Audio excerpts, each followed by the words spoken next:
কাজী সাহেব বিয়ে ফুরিয়ে খেয়ে দিয়ে চলে গেলেন। আপনার আর অদরাকে আলাদা আলাদা রুমে এনে খাবার খাওয়ানো হয়েছে। বাকিরাও রাতের খাবার খেয়ে নিয়েছে। জেরিন আপনানকে নিয়ে ওর রুমে এলো। সেখানে অন্য অনেক মেয়েরা আগে থেকে বসেছিল। জেরিন আপনানকে বেডে বসিয়ে দিল। এবার বলো তো জেরিন, আমাকে এখানে কেন আনলে? আপনার সাথে ওরা সবাই একটু পরিচিত হতে চায়, সেজন্যই আনলাম। ও আচ্ছা। এবার এক এক করে সবাই আপনার সাথে পরিচিত হতে লাগলো। কিছুক্ষণ পর সবাই আপনার সাথে জমিয়ে আড্ডা দিচ্ছে। এমন সময় সেখানে রাজিয়া বেগম এসে বললেন, কিরে, তোদের গল্প কি হলো? কেন মামুনি, রাত অনেক হয়ে গেছে। অদরা আর আপনানকে তো এবার যেতে হবে, তাড়াতাড়ি আপনানকে নিয়ে আয়।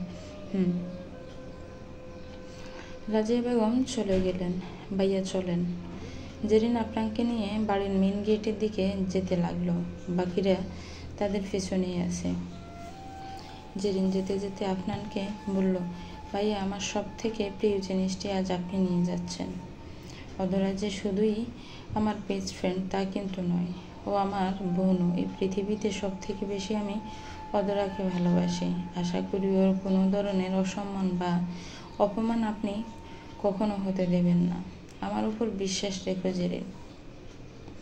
আমি আমার ভালোবাসাকে কখনো অপমানিত হতে দেব না। আপনাকে আরও একটা কথা বলার ছিল ভাইয়া, কিন্তু কিভাবে যে বলি, এমনিই বলে দাও। আমি তোমার কথায় কখনো কিছু মনে করব না, বলো। আমি জানি আপনার আর আরোহীর ডিভোর্স হয়ে গেছে, কিন্তু ভাইয়া, ডিভোর্স হলে সম্পর্ক হয়তো মুছে যায়, কিন্তু সেই সম্পর্কের সত্যতা কখনোই মেটে না। কি বলতে চাইছো ভাইয়া? অদরা যেহেতু এখন আপনার স্ত্রী, তাই আরোহীর সাথে ওর এখন একটা সম্পর্ক জুড়ে গেছে। আরোহী কিন্তু এখন অদরার সতীন। আপনি শুধু এটুকু খেয়াল রাখবেন, এই সতীন কথাটা যেন মানুষের মুখেই শুধু থেকে যায়। খেয়াল রাখবেন অদরা যেন কখনো সতীনের সংসার করতে না হয়। জেরিনের বলা কথাগুলো আপনার মাথায় বেশ ভালো করে গেঁথে গেল। সবাই গেটের কাছে এসে হাজির হলো। এবার বিদায়ের পালা। অদরা রাজিয়া বেগমকে জড়িয়ে ধরে কাঁদতে লাগলো। না অদরা, এভাবে কান্নাকাটি করে না। তুই কাঁদছিস কিসের জন্য? তোর তো এখন খুব খুশি হওয়া উচিত। অবশেষে তুই তোর নিজের বাসায় যাচ্ছিস, যেখানে আপনার মতো একটা ছেলে সবসময় তোর পাশে থাকবে। অদরাকে নিজের সামনে এনে দুই হাত দিয়ে ওর চোখের পানি মুছিয়ে দিয়ে বললেন, ভালো থাকিস মা, সবাইকে ভালো রাখিস। অদরা কাঁদতে কাঁদতে বলল, তুমিও ভালো থেকো মামুনি, নিজের যত্ন নিও। আমি তোমাকে খুব মিস করব। আমিও তোকে খুব মিস করব মা। আপনার ভালো থেকো, আমার মেয়েকে সুখী রেখো। জি, দোয়া করবেন। অদরা এবার অনিল ঘোষের কাছে এলো। আমি চলে যাচ্ছি বাবাই, আমি চলে যাচ্ছি। তুমি তোমার খেয়াল রেখো, চশমা পরে পেপার পড়বে, ঠিক সময়ে ওষুধগুলো খাবে। বাইরে যাওয়ার আগে মনে করে মানিব্যাগ নিয়ে যাবে। তুমি তো আবার মানিব্যাগ নিয়ে যেতে ভুলে যাও। আমি তো আর থাকবো না যে মাঝ রাস্তায় গিয়ে তোমার মানিব্যাগ এগিয়ে দেব। মনে করে নিয়ে যাবে কিন্তু। মেয়ের কথা শুনে অনিল ঘোষের চোখের কোণে পানি জমে গেল। আজ যে ওনার কলিজা ওনার থেকে অনেক দূরে চলে যাচ্ছে। অদরা, আমি একজন হিন্দু, কিন্তু সবসময় চেষ্টা করেছি তোমাদেরকে তোমাদের ধর্ম অনুযায়ী শিক্ষা দিতে। জানি না কতটুকু সফল হয়েছে, তবে একটা কথা বলবো, তুমি নতুন জায়গায় যাচ্ছ, সেখানে তুমি না চাইলেও অনেক সমস্যার সৃষ্টি হবে, অনেক বিপদ আসবে, কিন্তু তুমি ঘাবড়াবে না। এক আল্লাহর উপর বিশ্বাস রাখবে, তিনি তোমাকে নিশ্চয় সঠিক পথে চলতে সাহায্য করবেন। আপনার আমার মেয়ের দিকে খেয়াল রেখো, ওকে যেন কোনো দুঃখ কখনো ছুঁতে না পারে। সে অনেক দায়িত্ব আজ তোমার। জি। অদরা, জীবনে তোমার সাথে যাই হয়ে যাক না কেন, একটা কথা সবসময় মনে রাখবে, আমার ঘরের দরজা তোমার জন্য আজীবন খোলা থাকবে। অদরা এবার বাকিদের কাছে গেল। তাদের কাছ থেকে কান্নাকাটি করে বিদায় নিয়ে গাড়িতে উঠে বসলো।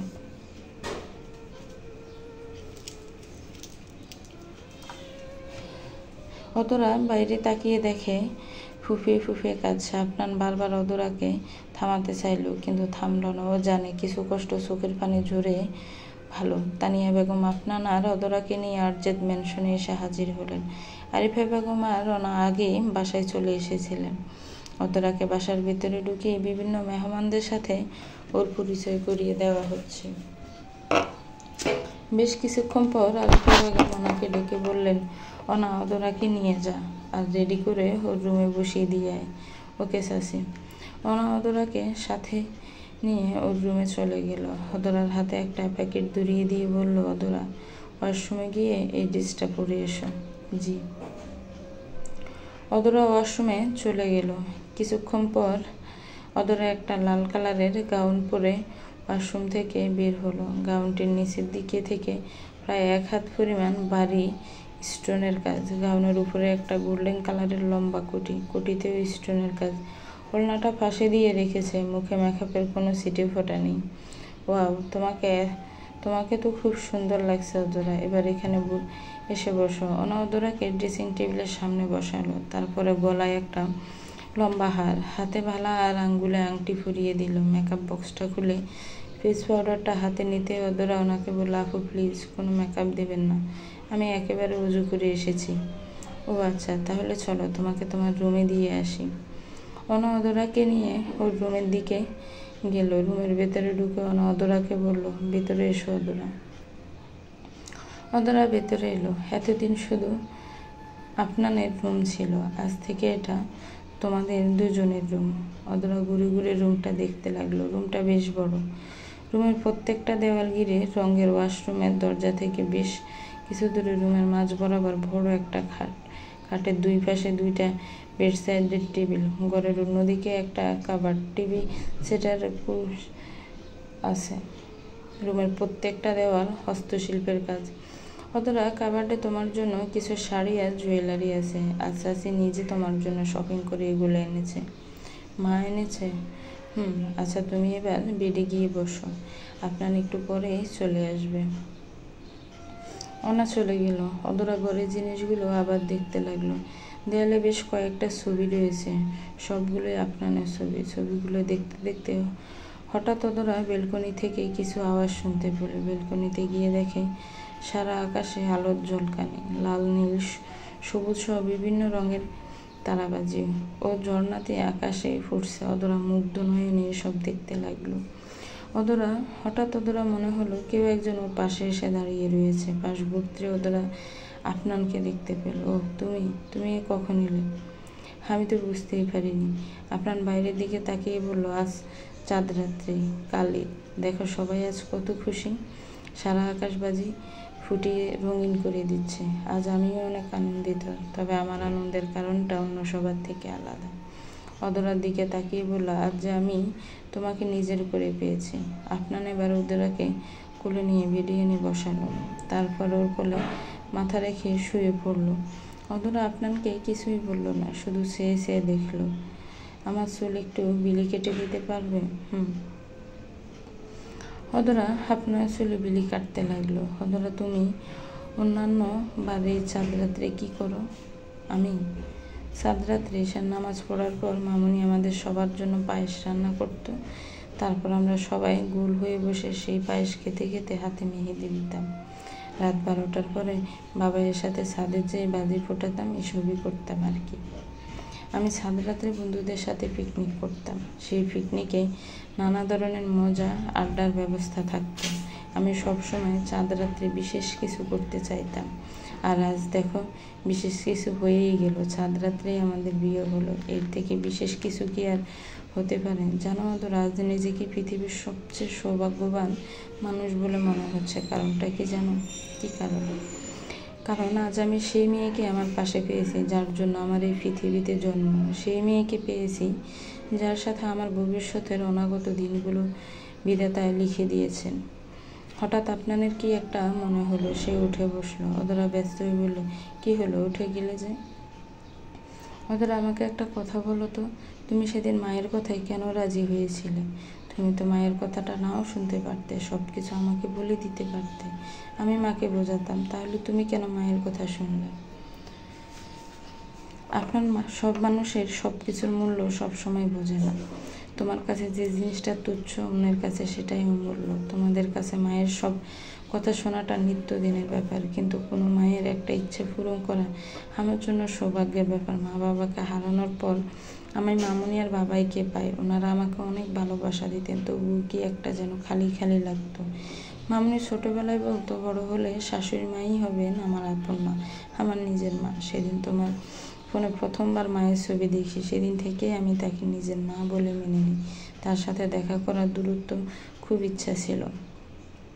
মা অনাথ আশ্রমে এসে আমার সাথে দেখা করেন। জানো, উনি যখন আমার সাথে কথা বলছিলেন তখন ওনাকে একটিবার জড়িয়ে ধরতে আমার বড্ড ইচ্ছে করছিল, কিন্তু আমি সেটা করিনি। মা যদি ভুল কিছু মনে করতেন নির্ভয়ে। আসলে একটা অনাথ মেয়ের ফিলিংস বোঝার ক্ষমতা সবার নেই। মা যখন আমাকে তোমার কাছ থেকে দূরে থাকতে বললেন তখন কিছুক্ষণের জন্য আমার খুব খারাপ লেগেছিল, তবে পরক্ষণে নিজেকে অনেক ভাগ্যবতী মনে হয়েছিল, কারণ মা আমার কাছে যা চেয়েছেন তা দেওয়ার সাধ্য আমার ছিল। তোমার মাকে আমি তখন এতটাই ভালোবেসে ফেলেছিলাম যে উনি আমাকে মরে যেতে বললে তাহলে আমি সেটাই করতাম। আমি জানি আপনার আমার এই কাজে তুমি অনেক কষ্ট পেয়েছো, বিশ্বাস করো আমিও অনেক কষ্ট পেয়েছি, কিন্তু আমি মাকে কোনোভাবে অসম্মান করতে চাইনি। তাই আমি অদরা আর কিছু বলতে পারলো না। আপনার ওকে বেশ শক্ত করে জড়িয়ে ধরল। আর কোনো কথা না, আর কোনো কথা তুমি বলবে না। নিজের অতীতটাকে এবার ভুলে যাও অদরা, ভুলে যাও যে তুমি একজন অনাথ। তুমি আর অনাথ নও, তোমার কাছে এখন তোমার পুরো পরিবার আছে, মা আছে, চাচি আছে, আমি আছি, ওনা আছে। অদরা এবার আপনাকে জড়িয়ে ধরলো। ভালোবাসি অদরা, খুব ভালোবাসি তোমায়। আমিও তোমাকে খুব ভালোবাসি আপনার।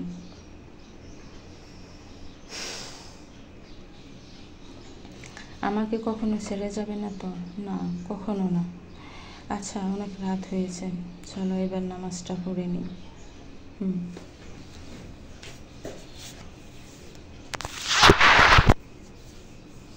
তুমি একটু বসো, আমি উজু করে আসি। উজু করে এসে আপনার অদরা নামাজ পড়ে নিল। নামাজ শেষে অদরা বেরিয়ে এসে আপনার বুকে মাথা রেখে ঘুমিয়ে পড়ল। অদরার কথা ভাবতে ভাবতে আপনার কিছুক্ষণ পরে ঘুমের দেশে তলিয়ে গেল। ভোর 4টা, চারিদিকে ফজরের আজান দিচ্ছে। আজান শুনে অদরার ঘুম ভেঙে গেল। ঘুম ভাঙতে দেখলো সে আপনার বুকের ওপরে মাথা রেখে ওকে জড়িয়ে ধরে শুয়ে রয়েছে। আপনারও ওকে জড়িয়ে ধরে ঘুমাচ্ছে। আপনার হাতটাকে সরিয়ে অদরা উঠে বসলো। হে আল্লাহ, আজ থেকে আমার বিবাহিত জীবন শুরু হতে যাচ্ছে। আজ থেকে আমার প্রতিটা দোয়ায় আমার স্বামী আর তার পরিবারের কল্যাণ মিশে থাকবে। তুমি আমাকে এই পরিবারের কল্যাণ করার হেদায়েত দান করো, আমি যেন সবার সুখের কারণ হতে পারি, সবাইকে ভালো রাখতে পারি। কথাগুলো মনে মনে বলে পাশ ফিরতে অদরার চোখ গেল আপনার উপরে। ওর মায়াভরা মুখের দিকে তাকিয়ে অদরা যেন হারিয়ে গেল। অদরা এবার আপনার কানের কাছে এসে আস্তে আস্তে বলল, ঈদ মোবারক, ঈদ মোবারক আপনার। অদরার কথা শুনে আপনার একটু নড়ে উঠল, মুখটা অন্যদিকে ঘুরিয়ে গুঞ্জরিত কণ্ঠ বলল, ঈদ মোবারক না, মসজিদে যাওয়ার সময় কি হয়ে গেছে? আপনার কথা শুনে অদরা ভেবেচাকা খেয়ে গেল। বেশ কড়া কণ্ঠে বলল, আমি অনা আফু না, আমি অদরা। অদরার কথা শুনে আপনার চোখ খুলল। অদরার দিকে ফিরে দেখলো অদরা ওর পাশে বসে চোখ ছোট করে ওর দিকে তাকিয়ে আছে। আপনার এবার উঠে বসলো। সরি, আমার খেয়াল ছিল না যে তুমি এখানে আছো। আসলে সবসময় ওনাই আমাকে ডেকে দেয় তো, তাই আর কি। আচ্ছা, সরি। অদরা ঠোঁটের কোনো একটা মিষ্টি হাসি এনে বলল, আমি বুঝতে পেরেছি, সরি বলতে হবে না। না, এবার উঠো, ফ্রেশ হয়ে নাও, আজ একসাথে ফজরের নামাজ পড়ব। ওকে, তুমি আগে ফ্রেশ হও, তারপর আমি হচ্ছি। ওকে। অদরা বেড থেকে নেমে কাভার থেকে একটা শাড়ি নিয়ে ওয়াশরুমের দিকে যেতে লাগলো। হঠাৎ আপনার ওকে ডাক দিল, অদরা। আপনার ডাক শুনে অদরা থেমে গেল। পেছন ফিরে আপনার দিকে তাকিয়ে বলল, বলুন।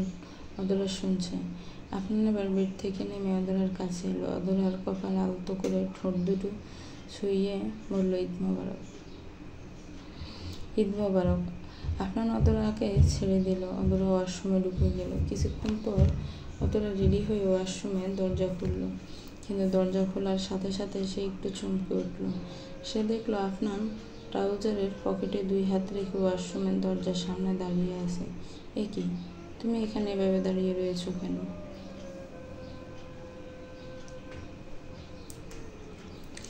আপনার অদরার কথার কোনো উত্তর না দিয়ে ওকে মাথা থেকে পা পর্যন্ত ভালো করে দেখতে লাগলো। অদরা একটা লাল শাড়ি পরেছে। দেখা শেষে আপনার বেশ গম্ভীর স্বরে বলল, তুমি একা একা শাড়ি পরতে পারো? আপনার এমন প্রশ্নের কোনো অর্থই বুঝল না অদরা। হ্যাঁ পারি তো, কিন্তু তুমি এই শাড়ি পরা কবে থেকে শিখলে? মানে এর আগে আমি যখন যখন তোমাকে শাড়ি পরতে দেখেছি তখন তখন তো ওনাই তোমাকে শাড়ি পরতে হেল্প করতো। তাহলে না আপনার ইচ্ছা হতো তাই আমাকে একটু হেল্প করতো, তা না হলে আমি তো ছোটোবেলা থেকে শাড়ি পরতে জানি। অতরা এবার আপনার পাশ কাটিয়ে ড্রেসিং টেবিলের সামনে গিয়ে চুল মুছতে লাগলো। লে ফালুদাই, এটা কি হলো? কথাটা বলেই আপনার বেডে বসে পড়ল। কি হয়েছে আপনার? যা হওয়ার কথা ছিল না তাই হয়ে গেল। আমার স্বপ্নটা আবার ভেঙে চুরমার হয়ে গেল। অদরা এবার আপনার সামনে এলো। তোমার আবার কোন স্বপ্ন ভেঙে গেল? বউকে শাড়ি পরিয়ে দেওয়ার স্বপ্নটা আজ আমার আবার ভেঙে গেল। কি? যখন থেকে প্রেম জিনিসটাকে বুঝতে শিখেছি তখন থেকে আমার একটা স্বপ্ন ছিল, বিয়ের পর আমি রোজ আমার বউকে শাড়ি পরিয়ে দেব আর সামনে নিচু হয়ে বসে তার শাড়ির কুচিগুলো ঠিক করে দেব। কিন্তু এমন সব মেয়ে আমার ভাগ্যে এসে জুটলো যারা কিনা আগে থেকেই অনেক ভালো শাড়ি পরতে পারে।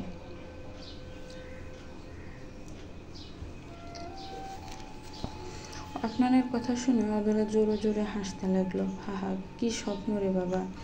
আপনার এবার উঠে দাঁড়িয়ে বলল, তুমি হাসছ? এতদিন ধরে যে স্বপ্নটাকে আমি ঘুম দিয়ে এত যত্ন করে ফুসলাম সেটা ভেঙে চুরমার হয়ে গেল আর তুমি কিনা হাসছ?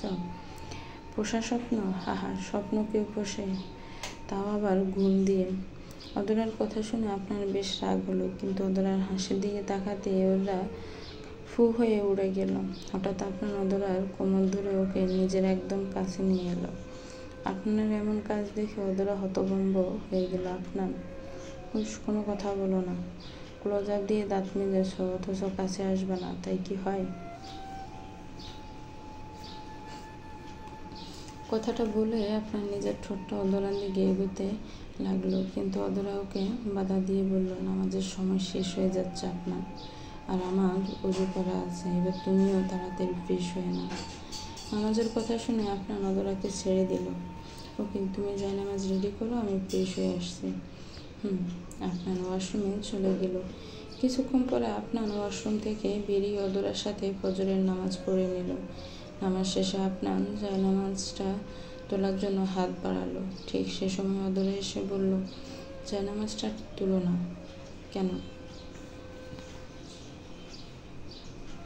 আপনার আমি সবসময় আমার দিনের শুরুটা কুরআন তেলাওয়াত করে শুরু করেছি, কিন্তু আজকে থেকে তোমার কুরআন তেলাওয়াত শুনে আমি আমার দিন শুরু করতে চাই। প্লিজ। আপনার একটু মুচকি হেসে অদরার হাত থেকে কুরআনটা নিল, তারপর জায়নামাজে বসে কুরআন তেলাওয়াত করা শুরু করলো। অদরা ওর জায়নামাজটা আপনার পাশে এনে ওর কাঁধে মাথা রেখে ওর কুরআন তেলাওয়াত শুনতে লাগলো। সকাল 7:10। হঠাৎ অদরাদের ঘরের দরজায় কেউ একজন নক করলো। অদরা উঠে দরজার কাছে গেল। আপনানও ওর তেলাওয়াত শেষ করলো। অদরা দরজা খুলে দেখে অনে এসেছে। আরে আপু, আপনি? ঈদ মোবারক। ঈদ মোবারক। কেমন লাগছে বলো এখানে? অনেক ভালো লাগছে আপু। এমন সময় সেখানে আপনার এসে বলল, ঈদ মোবারক না? ঈদ মোবারক। অদরা আর আপনার ড্রেসের দিকে তাকিয়ে অনেক একটু অবাক হয়ে গেল। তোরা কি কোথাও বাইরে যাচ্ছিস এখন? মানে রেডি হয়ে আছিস যে? আরে না, কোথাও যাচ্ছি না, আসলে সকালবেলা ফ্রেশ হয়ে দুজনে ফজরের নামাজ পড়লাম আর তারপর কোরআন তেলাওয়াত করছিলাম, তোর ডাকে আমরা উঠলাম। আপনার কথা শুনে ওনার মনটা খুশিতে ভরে গেল। আজ ওর উপর থেকে অনেক ঝড় একটা বোঝা নেমে গেল। খুব ভালো করেছিস। আচ্ছা অদরা, তুমি তো দেখছি রেডিই আছো, চলো তোমাকে নিচে নিয়ে যাই, কিছু গেস্ট এসেছে, তাদের সাথে দেখা করতে হবে। গেস্ট? রোহান ভাইয়ারা কি এসে গেছে? তুই মসজিদের জন্য একেবারে রেডি হয়ে নিচে আয়, আমি অদরাকে নিয়ে যাচ্ছি। অদরা চলো। জি। মাথার কাপড়টা আরেকটু ঠিক করে অদরা ওনার সাথে চলে গেল। অদরাকে সাথে নিয়ে সিঁড়ি দিয়ে নামতে লাগলো। আপু, ঈদের দিনে এত সকালে মেহমান এলো কেন? অদরা, এরা বাইরের কেউ না। ওই যে টিয়া কালারের শাড়িতে যে দাঁড়িয়ে আছে সে আমাদের ফুফু, বাবার মামাতো বোন। আর তার পাশে দাঁড়ানো লোকটা আমাদের ফুফা, ওনার 2 ছেলে, রোহান ভাইয়া আর সোহান। রোহান ভাইয়ের বউ সাথীও আজ এসেছে। তাহলে আসলে আমাদের গোষ্ঠীটা তেমন একটা বড় না, তাই প্রত্যেকটা ঈদে ফুফু ওনার পুরো ফ্যামিলি নিয়ে 7 সকালে এখানে চলে আসে। তবে এবার ওনার এখানে আসারও আরও একটা স্পেশাল কারণ আছে, আর সেটা হলো তুমি। কথাগুলো বলতে বলতে অদরা আর ওনার সিঁড়ি দিয়ে নিচে নামলো। নিচে এসে দাঁড়াতেই সাদিয়া বেগম অদরার সামনে এলেন। অদরাকে ভালো করে দেখে নিয়ে বলেন, বাবা, আপনার ছেলে তো দেখছি একটা বিশ্ব সুন্দরীকে আপনার ঘরে বউ করে নিয়ে এসেছে ছোট ভাবি। মাশাআল্লাহ, বৌমা তো খুব সুন্দর দেখতে। আরিফা বেগম ওনার কাছে এসে বললেন, সুন্দর তো, ওকে হতেই হতো, আফটার অল আমার বৌমা বলে কথা। শোনো বৌমা, সম্পর্কে আমি তোমার ফুফু শাশুড়ি, তুমি আমাকে ফুফু বলে ডাকতে পারো, কেমন? জি, ঈদ মোবারক ফুফু। ঈদ মোবারক। এই সংসারটাকে সুখে বুড়িয়ে রেখো মা, দোয়া করি তাড়াতাড়ি যেন আমরা আমাদের নাতি নাতনির মুখ দেখতে পারি। সাদিয়া বেগমের কথা শুনে অদরা লজ্জা পেয়ে মাথা নিচু করে ফেললো। অদরার পেছন থেকে আফরান এসে বলল, ভাবি ফুফু, ভাবি খুব শীঘ্রই তোমার নাতি নাতনির মুখ দেখতে পারবে, খুব তাড়াতাড়ি সেই ব্যবস্থা করব আমরা। আপনার কথা শুনে বাকিরা মুখ বুজে হাসতে লাগলো, আর অদরা ওর দিকে গরম চোখে তাকালো। হ্যাঁ তো ফুফু, কেমন আছো বলো? ঈদ মোবারক। ঈদ মোবারক আপনার। আমি তো ভালোই আছি, আর বৌমাকে দেখার পর তো আরও ভালো লাগছে। তবে একটা কথা তোকে না বললেই যেন নয়। আপনার কি ফুফু? বৌমাকে এবার একটু চোখে চোখে রাখিস, আরোহীর মতো যেন আবার পালিয়ে না যায়। আরোহীর কথা শুনে অদরার মুখে হাসিটা গায়েব হয়ে গেল। অনিল ঘোষের কথাগুলো ওর আবার মনে পড়ে গেল। আপনানের প্রথম স্ত্রী ওকে ছেড়ে চলে গেছে, এটা ঠিক, কিন্তু এখন সে মারা যায়নি। এই মেয়েটা যদি আবার আপনাদের জীবনে ফিরে আসে, তখন অদরার কি হবে? আপনার অদরার দিকে তাকিয়ে দেখে ওর মুখটা কালো হয়ে গেছে। আপনার এবার ওর ফুফুকে বলল, যা মনে চলে আসে, যাওয়ার প্রবল ইচ্ছা থাকে, তাকে কোনোভাবেই আটকে রাখা যায় না ফুফু। যারা পর তারা তো চলেই যাবে, আর যারা আমাদের একান্তই আপনজন তারা আমাদের সাথে জীবনের শেষ দিন পর্যন্ত থাকবে। এটাই তো প্রকৃতির নিয়ম। আমি কাউকে জোর করে আটকে রেখে সেই নিয়মের ব্যাঘাত ঘটাতে চাই না। আপনারও কথা শুনে সাদিয়া বেগম বললেন, আচ্ছা বেশ বেশ। এবার সেখানে ফখরুল ইসলাম, রোহান সোহানোর সাথে এলো। সাদিয়া বেগম অদরার সাথে ফখরুল ইসলামের পরিচয় করিয়ে দিলেন। বৌমা, এই হলো তোমার ফুফা মশাই।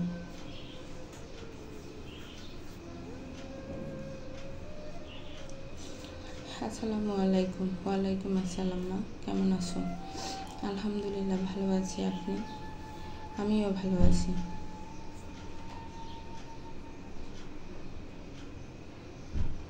আরিফা বেগম বললেন, অদরা এদিকে দেখো, এই হলো রোহান আর সোহান, তোমার ফুফুর 2 ছেলে, আর এ হলো সাথী, রোহানের বউ। আপনার রোহানকে গিয়ে জড়িয়ে ধরল। ঈদ মোবারক রোহান ভাইয়া। ঈদ মোবারক আপনার। সোহান বলে, ঈদ মোবারক আপনার ভাইয়া। ঈদ মোবারক অদরা ভাবি।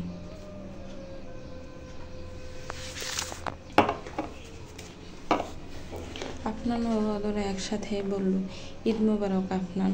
বলল, কেমন আছো সোহান? আমি তো অনেক ভালো আছি ভাইয়া, আর ভাবিকে দেখার পর তো আরও ভালো লাগছে ভাইয়া। ভাবিকে কিন্তু আমার খুব পছন্দ হয়েছে।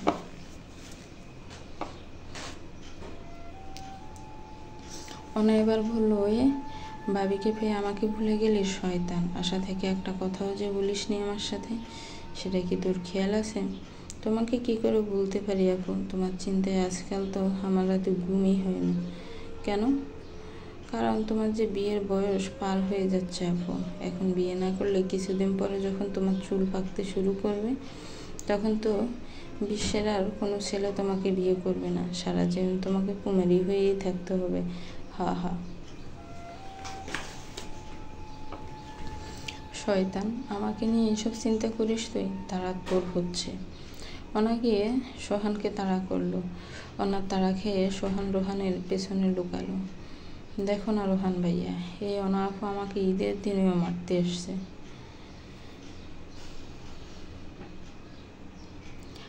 রোহান বলল,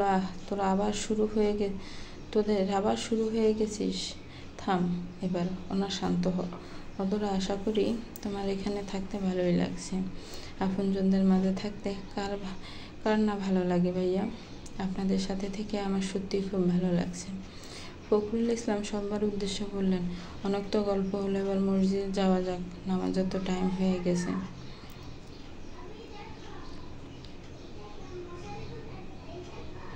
আপনান বলল, হ্যাঁ ফুপা চলো। মা আসি, আসো। ফখরুল ইসলাম তার দুই ছেলে ও আফনানকে সাথে নিয়ে মসজিদের উদ্দেশ্যে বেরিয়ে গেলেন।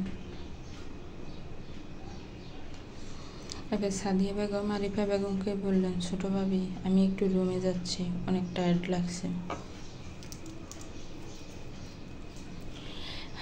আচ্ছা চলো, তোমাকে তোমার রুমে দিয়ে আসি। সাদিয়া বেগম আর আরিফা বেগম ঘরে চলে গেলেন। হনা এবার সাথে সাথে অদরার পরিচয় করিয়ে দিল। অদরা, এই হলো আমার মিষ্টি ভাবি, রোহান ভাইয়ার বউ, সাথী ভাবি। আসসালামু আলাইকুম ভাবি। ওয়ালাইকুম আসসালাম অদরা, তোমার সাথে দেখা হয়ে খুব ভালো লাগলো। আমারও আপনার সাথে দেখা করে খুব ভালো লেগেছে ভাবি। অদরা, একটা কথা বলছি, মা একটু আগে তোমাকে আপনাকে যা বললো প্লিজ সেটা নিজের মনের মধ্যে ফুঁসে রেখো না। আসলে মা একটু ওরকমই, মনের কথা চেপে রাখতে পারে না, কিন্তু ওনার মনটা অনেক ভালো, প্লিজ ওনার কথায় কিছু মনে করো না। ভাবি এভাবে বলবেন না, আমি ওনার কোনো কথায় কিছু মনে করিনি, আপনি এ ব্যাপারে একদম নিশ্চিত থাকুন। তো তোমার কি অবস্থা ওনা, কেমন আছো বলো? খুব খুব খুব ভালো আছে ভাবি। এখন তো তুমি এসে গেছো, এবার কিন্তু আমরা তিনজন জমিয়ে আড্ডা দেব, অনেক মজা করব। ওকে ওকে।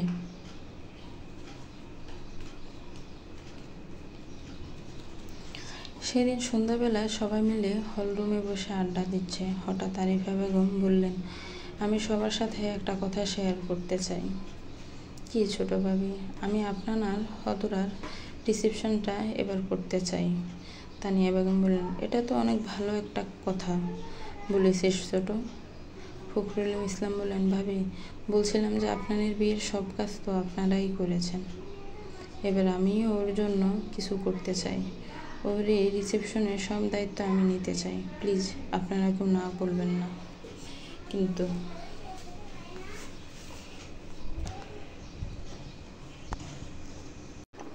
না না, রিসেপশনের সব দায়িত্ব তুমি কেন নিতে যাবে? তুমি তো জামাই মানুষ, সে বাড়ির অতিথি, এসব করলে ভালো দেখাবে না। কি যে বলেন না আপনি ছোট ভাবি, এতে খারাপ দেখানোর কি আছে? আপনারও তো আমার ছেলে, অদরা তো আমারই ছেলের বউ, ওদের জন্য যদি এটুকু না করতে পারি তাহলে আমার তো ফুফা হিসাবে আর কোনো অধিকারই থাকবে না। কিন্তু আচ্ছা ঠিক আছে ভাবি, রিসেপশনের সব কাজ আপনারাই করবেন, আমি না হয় আপনাদের একটু টুকটাক হেল্প করে দেব প্লিজ। আচ্ছা ঠিক আছে, তুমি হলে ওদের ফুফা, তোমার আবদার তো মানতেই হবে। তানিয়া বেগম বললেন, রিসেপশনটা কবে করতে চাইছিস ছোট? ওদের রিসেপশনটা আমি অনেক বড় করে করতে চাইছি ভাবি, অনেক লোককে ইনভাইট করব, পুরো বাড়িটাকে অনেক সুন্দর করে সাজাবো। এসব কাজগুলো করতে মিনিমাম আমাদের 2 দিন সময় তো লাগবেই, তাই ভাবছি 2 দিন পরে ওদের রিসেপশনটা করব। সোহান এবার চেঁচামেচি করতে লাগলো, ইয়াহু, আপনার ভাইয়ের রিসেপশন হবে, আমি তো অনেক মজা করব। মজা তো করবেই সোহান, কিন্তু সেই সাথে কিছু কাজও করতে হবে। ইনফ্যাক্ট সবাই এই 2 দিন অনেক কাজ করবে, শুধু অদরা আর আপনারই কিছু করবে না। আরিফা বেগমের কথা শুনে অদরা বলল, কিন্তু কেন মা, আমরা কেন কিছু করব না? তানিয়া বেগম অদরাকে বুঝিয়ে বললেন, অদরা, বাড়ির কাজ করার জন্য তোমার পুরো জীবন পড়ে আছে, তাই এখন কোনো কাজ না করলেও চলবে। আর এমনিতে তুমি হলে এ বাড়ির নতুন বউ, আর নতুন বউকে দিয়ে বাসার কাজ করানো ঠিক না, বুঝলে? জি। আরিফা বেগম আবার বললেন, রাজিয়া পার, অনিল দা সহ ও বাড়ির সবাইকে আমি কালকে ইনভাইট করে আসবো। ওনা তুই অফিসের সবাইকে ইনভাইট করে দিস। ওকে চাচি। ছোট, আমি আমাদের আত্মীয় স্বজন আর পাড়া প্রতিবেশীদের ইনভাইট করে আসবো। ওকে ভাবি। রোহান সোহান, তোমরা আপনাদের ড্রেসের ব্যাপারটা একটু দেখে নিও। রোহান বলল, ওকে মামি, আমরা এই ব্যাপারটা দেখে নেব। সাদিয়া বেগম বললেন, আমি আর সাথে মিলে অদরার সাজগোজের ব্যাপারটা দেখব।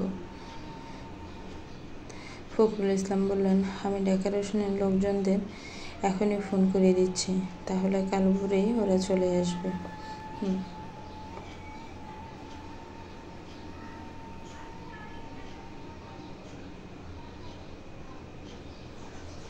2 দিন পর সন্ধ্যাবেলা হাজরা আর আফনানের রিসেপশন। আরজেদ ম্যানশনটাকে চমৎকারভাবে সাজানো হয়েছে। বাড়ির সামনে বেশ বড় করে একটা স্টেজ বসানো হয়েছে।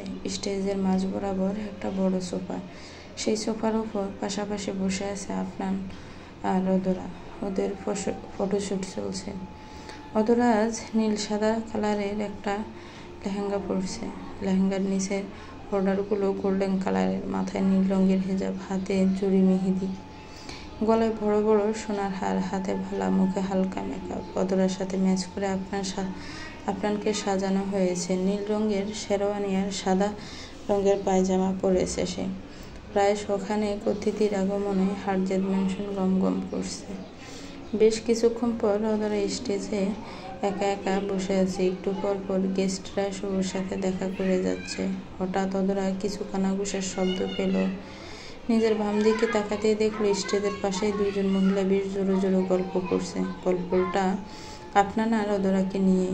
প্রথম মহিলা বললেন, যাই বলেন ভাবি, এই বাড়ির ছেলে কিন্তু রূপের পুরা টাঙ্কি দড়ি নিয়ে এসেছে। মাশাআল্লাহ, মেয়েটা দেখতে অনেক সুন্দর।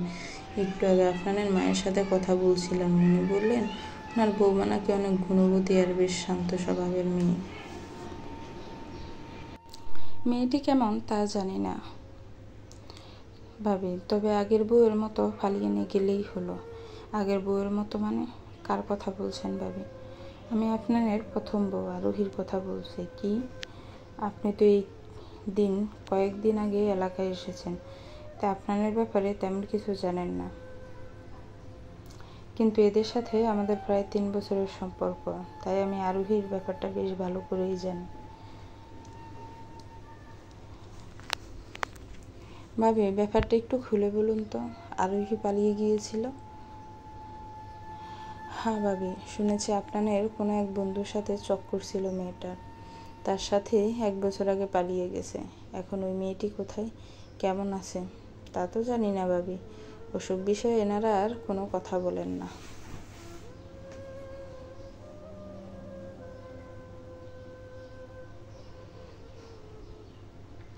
আরোহীকে কখনো দেখেছিলেন ভাবি? মানে কে বেশি সুন্দর, আরোহী নাকি এই অদরা? আমি মেয়েটা একবার দেখেছিলাম, ওর চেহারাটা মনে নেই, তবে গায়ের রং এই মেয়ের মতোই ফর্সা ছিল। ও আচ্ছা ভাবি, হে মেয়েটা কি জানে আরোহীর কথা? জানার তো কথা, এত বড় কথা কি আর চেপে থাকে? তার মানে এই মেয়েটার সব কিছু জানার পরও সতীনের সংসার করতে এসেছে।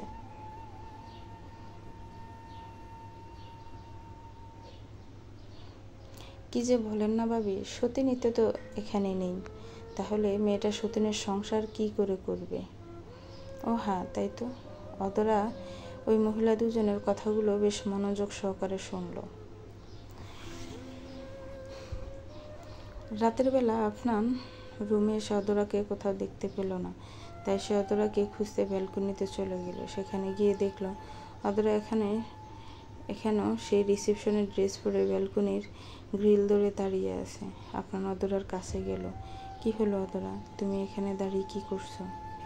আর এখন ড্রেস চেঞ্জ করোনি কেন? অদরা আপনার দিকে একবার তাকিয়ে আবার বাইরের দিকে তাকালো।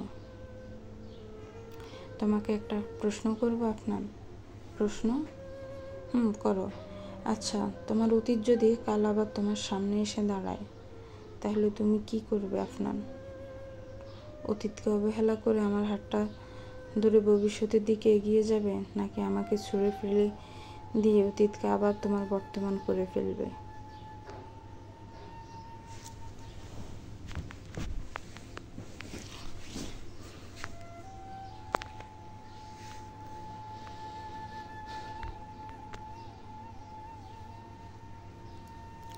অতীতকে অবহেলা করে আমার হাতটা ধরে ভবিষ্যতের দিকে এগিয়ে যাবে, নাকি আমাকে ছুঁড়ে ফেলে দিয়ে অতীতকে আবার তোমার বর্তমান করে ফেলবে? অদরার এমন প্রশ্নের কোনো অর্থই বুঝল না আপনার। ব্রু দুটো কুচকে অদরার দিকে জিজ্ঞাসা দৃষ্টিতে তাকিয়ে বলল, হোয়াট? এসব কি বলছো তুমি? প্রশ্নগুলো এতটাও অদ্ভুত ছিল না যে এভাবে রিয়েক্ট করছো। এই প্রশ্নগুলো আমার মনকে অস্থির করে তুলছে। এগুলোর উত্তর দিয়ে আমার মনটাকে একটু শান্ত করে দাও। কি হয়েছে তোমার অদরা? আচ্ছা, তুমি কাকে নিয়ে কোন বিষয়ে কথা বলছো? আমি আরোহীকে নিয়ে কথা বলছি। আরোহী? কিন্তু আজ ওর কথাটা কেন উঠছে?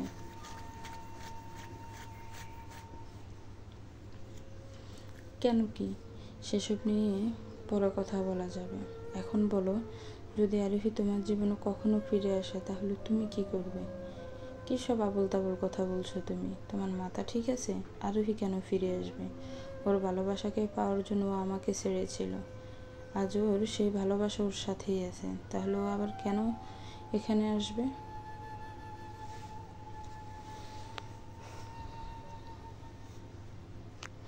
আপনার ভবিষ্যতে কি হবে আর কি হবে না সেটা তো আমরা কেউ আগে থেকেই নিশ্চিতভাবে বলতে পারি না। আমাদের ভাগ্যে কি আছে সেটা তো একমাত্র আল্লাহই জানেন।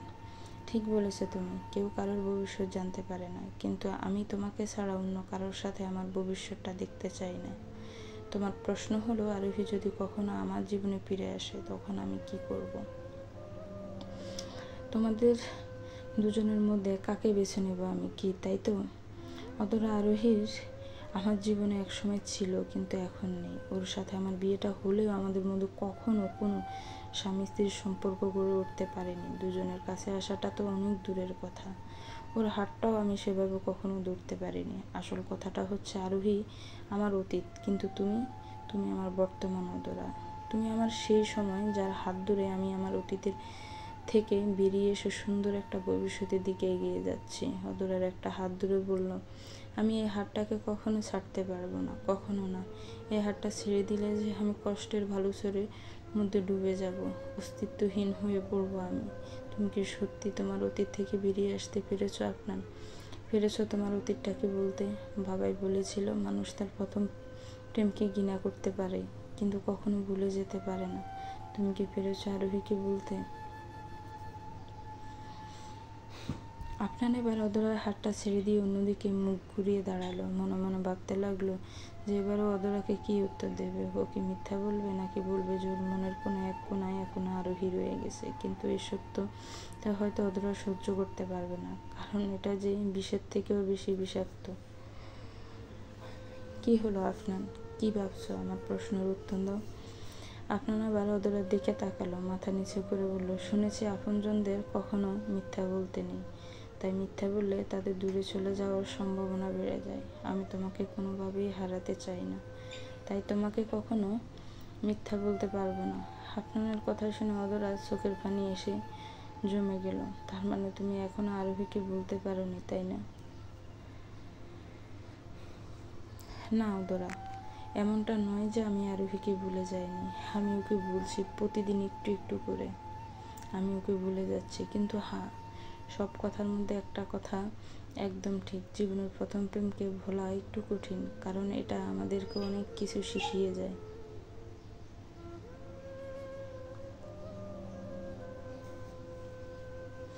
জীবনের প্রথম প্রেম কি? প্রথম প্রেম ভালোবাসতে শেখায়। প্রথম প্রেম স্বপ্ন দেখতে শেখায়। প্রথম প্রেম ইচ্ছা জমিয়ে রাখতে শেখায়। প্রথম প্রেম দুষ্টুমি করতে শেখায়। প্রথম প্রেম নীরব থাকতে শেখায়। প্রথম প্রেম নিচু স্বরে কথা বলতে শেখায়। প্রথম প্রেম কারণ ছাড়াই মুচকি হাসি দিতে শেখায়। কারো কারো ক্ষেত্রে প্রথম প্রেম সিগারেট খাওয়া শেখায়। প্রথম প্রেম রাত জাগাতে শেখায়। অদরা প্রথম প্রেম ছটফট করতে শেখায়। প্রথম প্রেম চিঠি লিখতে শেখায়। প্রথম প্রেম ফাঁকিবাজিও শেখায়। প্রথম প্রেম বোঝায় অভ্যাস কী জিনিস। প্রথম প্রেম বোঝায় দূরে থাকার যন্ত্রণা। প্রথম প্রেম কাঁদায়।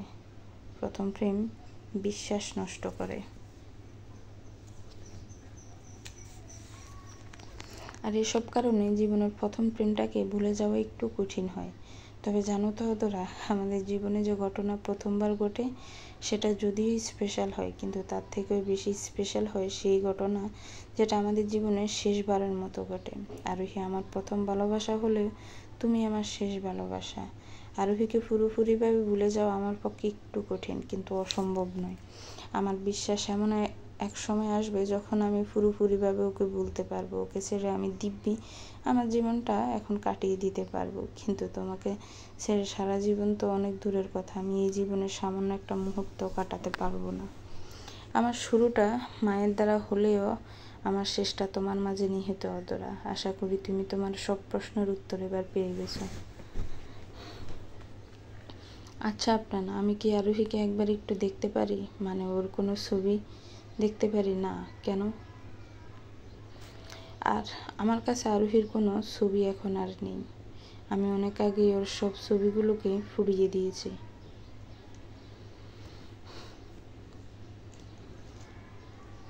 ও, অনেক রাত হয়ে গেছে, যাও এবার ফ্রেশ হয়ে এসো।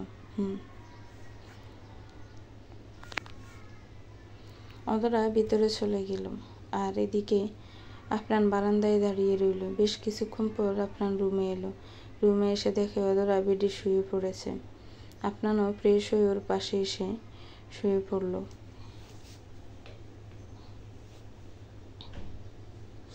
পরের দিন সকালবেলা প্রতিদিনের মতো আজও অদরার আপনার সকালের নামাজ আদায় করলো। তারপর আপনার বসে কোরআন তেলাওয়াত করলো আর অদরা পাশে বসে শুনলো। সব কাজ প্রতিদিনের মতো সম্পন্ন হলেও আজ ওদের মধ্যে কথাবার্তাটা একটু কম হয়েছে। সকালবেলা ব্রেকফাস্ট পর্ব শেষ হওয়ার পর আপনার বাইরে চলে গেল। বাড়ির সবাইকে বলল যে ওর বন্ধুদের সাথে দেখা করতে যাচ্ছে। সন্ধ্যাবেলা অদরা মোবাইলটা হাতে নিয়ে রুমের মধ্যে পায়চারি করছে। মুখে ওর চিন্তার ছাপ। কোথায় গেল আপনার? সেই সকালে ব্রেকফাস্ট করে বেরিয়েছে, এখনো পর্যন্ত বাসায় আসেনি। বারবার ওকে ফোন করছি কিন্তু রিসিভ করছে না। এমন তো কখনো করে না ও। তাহলে আজ ওর কী হলো? আহাতকেও ফোনে পাচ্ছি না। এবার কি করব? আচ্ছা আপনার কি ঠিক আছে? ওর আবার কোনো সমস্যা হলো না তো? উফ, আর ভাবতে পারছি না, মাথাটা এবার ব্যথা করছে। অদরা এবার বেডের উপরে বসে পড়ল। হঠাৎ রুমের দরজায় নক করার আওয়াজ পাওয়া গেল। অদরার মুখে হাসি ফুটে উঠল, কারণ ও ভেবেছে আপনার এসে গেছে। অদরা এক দৌড়ে দরজার সামনে গিয়ে দাঁড়ালো। তারপর দরজাটা খুললো, কিন্তু দরজাটা খুলতে অদরার মুখের হাসিটা গায়েব হয়ে গেল। অনা আপু, সাথী ভাবি, আপনারা আসুন, ভিতরে আসুন। অনা আর সাথী ভিতরে এলো। অনা অদরাকে বলল, কি করছিল অদরা? আমরা কি তোমাকে ডিস্টার্ব করলাম? একদমই না আপু, একা একাই বসেছিলাম। ভালো হয়েছে তোমরা এসেছো, একটু সময় কেটে যাবে এবার। সাথী বলল, আপনার কোথায় অদরা? সেই সকাল থেকে ওকে দেখিনি, লাঞ্চের সময় ওকে পাইনি। কোথায় ও? আসলে ভাবি ও একটু বাইরে গেছেন ওর ফ্রেন্ডদের সাথে দেখা করতে, তাই বলে এত সময় ধরে বন্ধুদের সাথে থাকবে? মানে সেই সকালে বাসা থেকে বের হয়েছে আর এখন সন্ধ্যা হয়ে গেছে। এতক্ষণে তো ওর বাসায়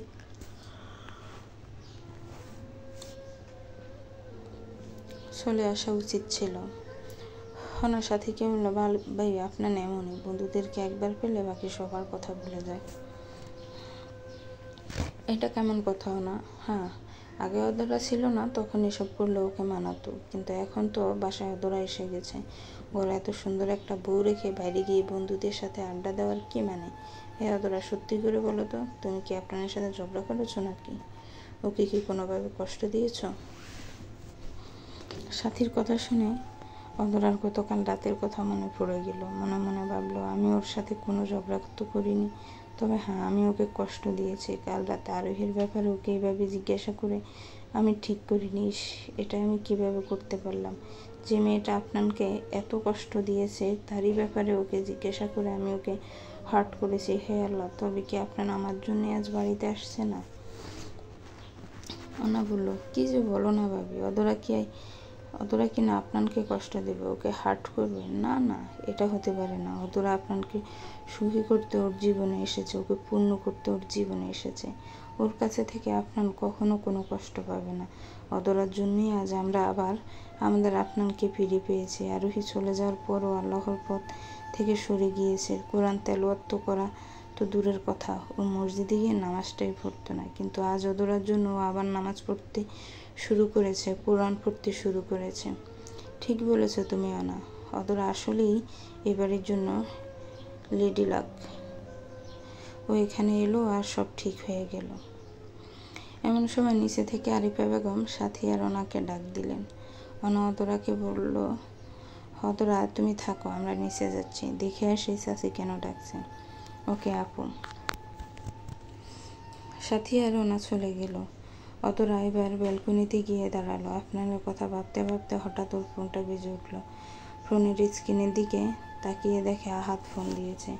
অদরা ফোনটা রিসিভ করলো। হ্যালো আহাদ, তুমি কি?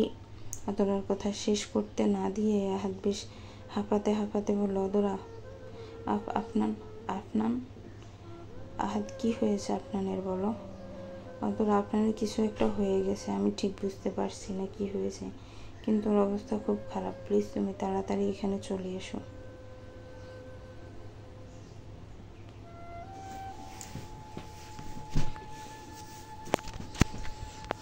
কি বলছো কি তুমি? কি হয়েছে আপনার? আচ্ছা কোথায় তোমরা? আমাকে বলো, আমি এখনই আসছি। আমি এই জায়গার অ্যাড্রেসটা তোমায় মেসেজ করে দিচ্ছি, তুমি প্লিজ তাড়াতাড়ি চলে এসো। ওকে ওকে। ওরা ফোনটা রেখে রুম থেকে বেরিয়ে বাড়ির বাইরে গাড়ির কাছে এলো। এখানে আসার সময় বাড়ির কারোর সাথে ওর আর দেখা হলো না, তাই কাউকে কিছু বলে আসতে পারলো না। বাইরে এসে অদরা মনে মনে ভাবলো, ওহো, আজ তো সেলিম চাচা আসেননি, তাহলে এবার কি করে যাব? এবার অদরার মনে পড়লো যে 5 মাস আগে আপনার ওকে গাড়ি চালানো একটু শিখিয়েছিল। কিছু করার নেই, এবার আমাকে গাড়ি চালিয়ে যেতে হবে।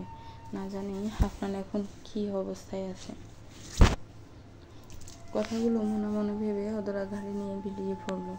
আহাদ যে জায়গার ঠিকানা অদরাকে দিয়েছে সেটা শহর থেকে বেশ দূরে। অদরা গাড়ি চালাতে চালাতে দেখলো রাস্তার এক কোনায় আহাদ দাঁড়িয়ে রয়েছে। আহাদকে দেখে অদরা রাস্তার এক পাশে গাড়ি পার্ক করে ওর কাছে চলে গেল। আহাদ অদরাকে বলল, তুমি এসেছো? আপনার কোথায়, কেমন আছে এখন? মেন রোডের পাশ দিয়ে কাছে একটা রাস্তা। আহাদ সেই রাস্তাটা দেখে অদরাকে বলল, এই রাস্তা দিয়ে চলো, সামনেই আপনার আছে। আহাদের কথা মতো অদরা ওই রাস্তার দিকে যেতে লাগলো, কিন্তু ওদিকে পা বাড়াতে ওর মনে কেমন যেন একটা ভয়ের সৃষ্টি হলো।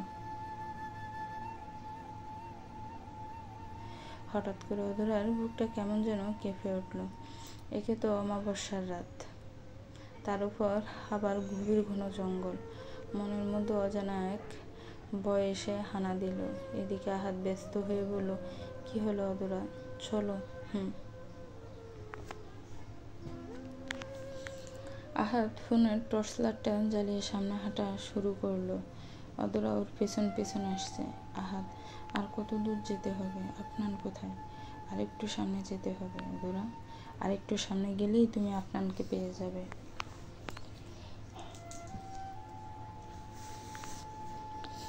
অদরা এবার দাঁড়িয়ে গেল।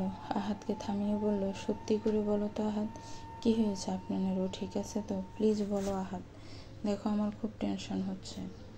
অদরার দু চোখে পানি টলমল করছে। ফোনের আলোতে সেই পানি সাগরের এক প্রকল ঢেউ হয়ে ধরা দিল আহাদের কাছে। মাথা নিচু করে আহাদ বলল, একটু ধৈর্য ধরো অদরা, এখনই সব জানতে পারবে, চলো সামনে চলো। ওরা আবার হাঁটতে শুরু করলো। হাঁটতে হাঁটতে ওরা জঙ্গলের মাঝামাঝি জায়গায় চলে এলো। এমন সময় আহাদ অদরাকে বলল, অদরা তুমি এখানে একটু দাঁড়াও, আমি আসছি। কোথায় যাচ্ছ তুমি?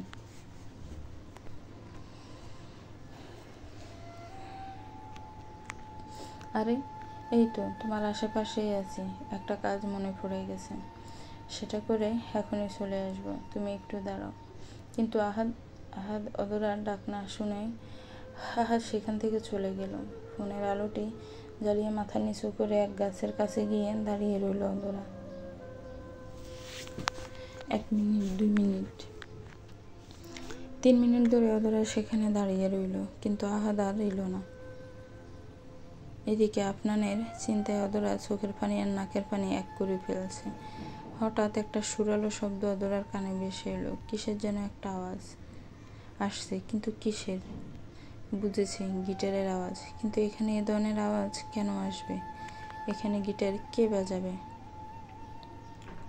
মনে হচ্ছে আওয়াজটা সামনের দিকে আসছে। যাই, ওদিকে গিয়ে একটু দেখি। হাত দিয়ে চোখ দুটো মুছে নিয়ে অধরার সামনের দিকে যেতে লাগলো। যেতে যেতে অধরার ফোনের আলোটা বন্ধ হয়ে গেল। এখনই এই ফোনটা চার্জ শেষ হওয়ার ছিল। এবার সামনের দিকে কিভাবে যাব? কথাটি শেষ হওয়া মাত্রই অধরার চারদিকটা আলোকিত হতে শুরু করলো। হঠাৎ আলো অস্তিত্ব অনুভব করে অধরা এদিক ওদিক তাকালো।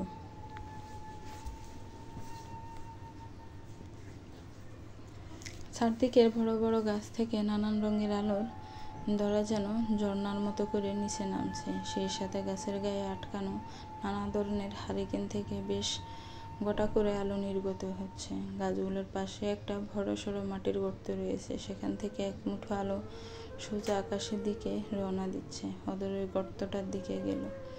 গর্তটা দেখে মনে হচ্ছে এটা প্রকৃতির কোনো গর্ত নয়, বরং এটি কোনো মানুষের হাতের কাজ। গর্তটি বেশ গভীরভাবে কাটা হয়েছে। পুরো গর্তটি ভরানো হয়েছে পানি দিয়ে। তার মধ্যে নানান রঙের কাগজের নৌকাগুলো ছেড়ে দেওয়া হয়েছে, যার উপর ভর করে আছে ছোট ছোট সব সারণী বাতি। ছোট ছোট পাতার উপর করে বাসিয়ে দেওয়া হয়েছে নানান শেপের ছোট ছোট সুগন্ধি মোমবাতি। সামান্য একটা মাটির গর্তের এরকম রাজসাজ দেখে অধরার মুখে হাসি চলে এলো। আবার অধরার কানে সেই গিটারের আওয়াজ ভেসে আসলো। আওয়াজটা আর দূর থেকে আসছে না, বরং মনে হচ্ছে এই আওয়াজটা তার খুব কাছে থেকে আসছে। চারিদিকে অনেক রকমের আলো থাকলেও সেগুলো সবই কম পাওয়ারের লাইট। তাতে একদম কাছের জিনিসগুলো দেখা গেলেও একটু দূরের জিনিস দেখা যায় না। গর্তটা থেকে প্রায় 10 কদম দূরে কারোর অস্তিত্বের স্বাদ পেল অধরা। গিটারের আওয়াজটা ওখান থেকে আসছে। কে ওখানে? অধরা প্রশ্ন ছিল, কোনো উত্তর তার দিকে এলো না। তাই নিজে ওই ব্যক্তির কাছে যাওয়ার সিদ্ধান্ত নিল। এক ফা করে সামনে এগোতে লাগলো। হঠাৎ গিটারের আওয়াজটা থেমে গেল, আর সেই সাথে অধরার চলাটাও থেমে গেল। কাঁপা কাঁপাই গলায় বলল, কে কে কে আপনি? আর এখানে? কথাটা শেষ করতে পারল না অধরা। তার আগেই ওর সামনে থাকা মানুষটার উপরে এক ঝাঁক আলো এসে পড়ল। মানুষটাকে দেখার সাথে সাথে অধরার ঝুলিতে সুপ্ত সুখ এসে ধরা দিল। কারণ মানুষটি আর কেউ নয়, আপনার নিজে। আপনার গিটার হাতে নিয়ে একটা দোলনার উপর বসে রয়েছে। দোলনার উপরের দিক মাঝ বরাবর একটা মাঝারি সাইজের ঝাড়বাতি জ্বলছে, যার আলোতে অধরা আপনাকে দেখতে পেল। আপনার, তুমি এখানে এইভাবে? অধরার কথা শুনে আপনার উঠে দাঁড়ালো। হাতের গিটারটা পাশে এক গাছের সাথে রেখে অধরার দিকে আসতে লাগলো। আস্তে আস্তে বলল, আজকের এই রঙিন সন্ধ্যাকে এক রূপসী কন্যার নামে লিখে দিয়েছে অচিনপুরে থাকা তার এক রাজকুমার। রাজকন্যার কি রাজকুমারের দেওয়া এই উপহারটা পছন্দ হয়েছে? আপনার কথা শুনে অধরা একটু হাসলো। মৃদু স্বরে বলল, এগুলি কি আমার জন্য? শুধু তোমার জন্য। তুমি করেছো? করার চেষ্টা করেছি মাত্র।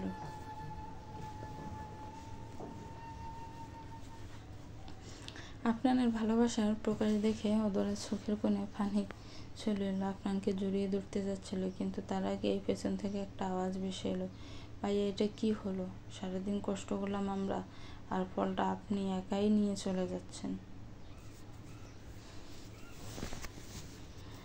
পেছন ফিরে তাকাতেই অধরা দেখলো জিরিন রাগী একটা মুখ নিয়ে দাঁড়িয়ে আছে।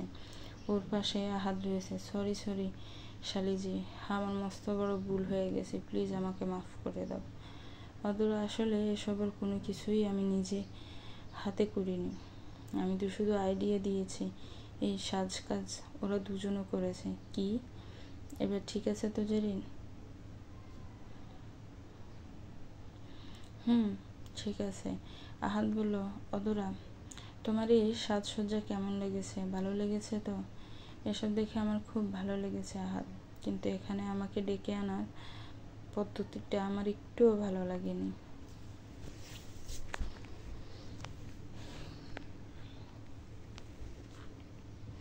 আফরানের দিকে তাকিয়ে বলল, তুমি ঠিক আছো? তাও এমনভাবে আহাদকে দিয়ে ফোন করালে যেন তোমার সাথে কতটা ভয় পেয়ে গিয়েছিলাম জানো? তোমার কি হয়েছে না হয়েছে সেটা ভাবতে ভাবতে আমারই প্রাণটা বেরিয়ে যাচ্ছিল। মনে হচ্ছিল এখনই মারা যাব। আফরান এবার অদরার মুখে নিজের হাত চেপে ধরল। এসব কি বলছো তুমি? প্লিজ এসব বলো না। আর আই এম সরি, আমি জানি তোমাকে ওভাবে এখানে ডেকে আনাটা ঠিক হয়নি, কিন্তু আমি তোমার চোখে আমার জন্য চিন্তা দেখতে চেয়েছিলাম। আমি তোমার চোখে আমাকে হারিয়ে ফেলার ভয়টা একবার দেখতে চেয়েছিলাম। আমার জন্য তোমার মুখের বাণীতে, আমার জন্য তোমার হৃদয়ের স্পন্দনকে, আমার জন্য তোমার মনের ভালোবাসাকে একটিবার তোমার দু চোখে দেখতে চেয়েছিলাম, তাই আর কি। চারিদিকে এত রাজকীয় সাজসজ্জা দেখে অদরার রাগটা অনেক আগেই ফু হয়ে উড়ে গিয়েছিল। তাও এগুলো বলল। তবে আফনানের কথাটা শুনে অদরার মনটা আবার যেন ভরে উঠল। আফনানকে কিছু বলতে যাবে এমন সময় খুব গোটা করে এক বজ্রপাত হলো। আফনান আকাশের দিকে একবার তাকিয়ে আহাদ আর জেরিনকে বলল, আকাশ তো অনেক মেঘ হয়েছে দেখছি, যে কোনো সময় বৃষ্টি আসতে পারে। তোমরা দুজন একটা কাজ করো, তোমরা এখন বাসায় চলে যাও। আমি আর অদরা আর একটু এখানে থেকে তারপর চলে যাব, তোমরা যাও।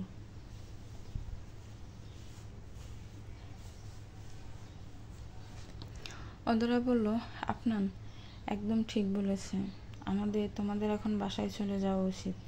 আর একটা কথা, অনেক অনেক ধন্যবাদ তোমাদেরকে আমার জন্য এত সুন্দর একটা সারপ্রাইজ অ্যারেঞ্জ করার জন্য। Thank you. জরিন অদরাকে জড়িয়ে ধরল। আহাদ বলল, আমাদের যে এভাবে থ্যাংক ইউ বলো না, বলুন যদি পারো তো আমাকে ক্ষমা করে দিও তোমাকে এভাবে মিথ্যা বলে। ইটস ওকে আহাদ, এটা নিয়ে আর মন খারাপ করো না। আচ্ছা, একটা কাজ করে দিবে? কি কাজ?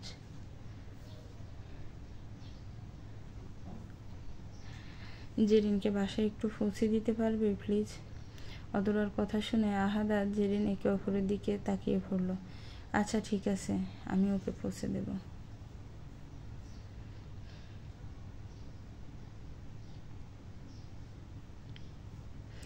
আহাদ আর জেরিন সেখান থেকে চলে গেল। অদরা আবার একবার চারিদিকে চোখ বোলাতে লাগলো। পছন্দ হয়েছে খুব বেশি? কোনটা সব থেকে বেশি ভালো লেগেছে তোমাকে? কথাটি বলে অথরা আফনানের চোখে চোখ রাখলো। তুমি যে গিটার বাজাতে পারো সেটা তো আগে কখনো জানাওনি। বাসায় তো কোনো গিটার নেই। যদি শখ বা অভ্যাস হতো তাহলে অবশ্যই জানতে পারতে, কিন্তু এটা তো ছাত্র জীবনের একটা স্মৃতি মাত্র।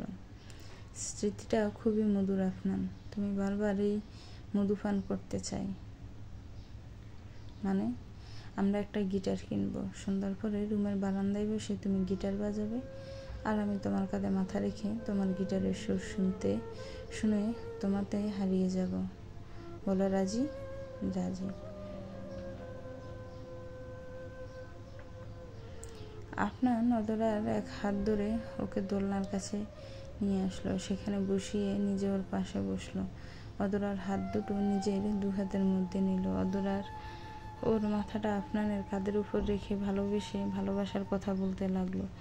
কথা বলতে বলতে আফনান হঠাৎ চুপ হয়ে গেল। আফনানকে এভাবে চুপ করে যেতে দেখে অদরা বলল, কি হলো? হঠাৎ চুপ হয়ে গেলে যে? কিছু ভাবছো? কি ভাবছো? এটাই ভাবছি যে আমার অতীতটাই কেন অভিশপ্ত, আমার সহজ সরল জীবনটা হঠাৎ করেই কেন এত পেছালো হয়ে গেল। আরোহী কেন আমার জীবনে এলো? কেন আমার জীবনে একেবারে তুমি এলে না? যখন আরোহীকে আমার কাছ থেকে কেড়ে নেওয়ারই ছিল, তখন কেন আল্লাহ ওকে আমার জীবনে আনলেন? কেন ওর সাথে আমার বিয়েটা হতে দিলেন? কেন? কিসের জন্য? শান্ত হও আপনার। আল্লাহ যা করেন তা আমাদের কল্যাণের জন্যই করেন। কি বলছো তুমি? কল্যাণ? আমার এই অভিশপ্ত অতীতের পেছনে কি কল্যাণ লুকিয়ে থাকতে পারে?